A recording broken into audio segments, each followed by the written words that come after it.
জাতীয় পার্টি ক্ষমতায় আসলে কিছুক্ষণ টিকে থাকতে পারবে, বিএনপি আসলে টিকে থাকতে পারবে না, আওয়ামী লীগ তো নাই। আমরা তো জাতীয় পার্টির লোক, এখন আমরা তো কই জাতীয় পার্টি ক্ষমতা দিলে ভালো হবে, যারা বিএনপি তারা কবে আমরা বিএনপির গেলে ভালো হবে, জামাতি করছে আমাকে রেখে গেলে ভালো হবে, বুঝলেন না? এখন বাংলাদেশের যে অবস্থা তাতে আমার মনে হয় জাতীয় পার্টি ক্ষমতায় আসলে কিছুক্ষণ টিকে থাকতে পারবে, বিএনপি আসলে টিকে থাকতে পারবে না, আওয়ামী লীগ তো নাই। ঠিক আছে, জাতীয় পার্টি হলে ক্ষমতায় গেলে আমরা এখনও ঘোষণা করেনি,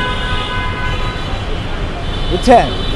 এখনও জাতীয় পার্টিকে যে আসতে দেবে না এটা কোনো মোটামুটি তো এখন দেখা চলছে, তাতে মোটামুটি ভালোই চলছে।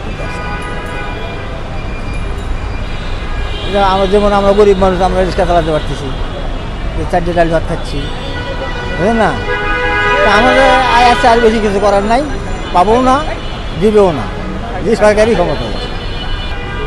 আওয়ামী লীগ তো অনেকদিন ছিল,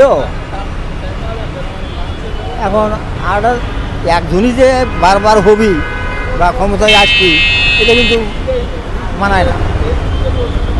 আপনারও হাউস আছে, ওনারও হাউস আছে, উনি এক দরকারে ওনারও হাউস আছে, সবারই হাউস আছে। একবার আপনি করলেন, পরের বাসে এমনি করলো, তারপরে বারে ওনাকে দেওয়া হলো, বুঝলেন না? আওয়ামী লীগ করে গেছে, এখন জাতীয় পার্টি আসুক, জাতীয় পার্টি যদি না আসে বিএনপি আসুক, যার কিছুই ছিল না, তাই কয়েকশো কোটি টাকার মালিক। আজই বিএনপি হোক, ওই বিএনপিরও যেগুলো পার্টনার থাকবে সেগুলোও দেখবেন 2 বছরের মধ্যে তারাও কয়েক কোটি টাকা করে মালিক হবে। আমরা এটা কয়েকজন বাপরা মনে করেন যে 10 জন আছি, 10 জন তো একমত না, একজনের মধ্যে যে একরকম। তো ওই রকম পার্টির মধ্যে ভালো থাকছি, মন্দ থাকছি। যদি বিএনপি আসে ক্ষমতায়, আসার পরে যদি ভালো থাকতে পারে, ভালো ব্যবহার করে, তাহলে আমি চাবো। আর যদি খারাপ করে তাহলে তো আপনিও চাবেন না, আমিও চাবো।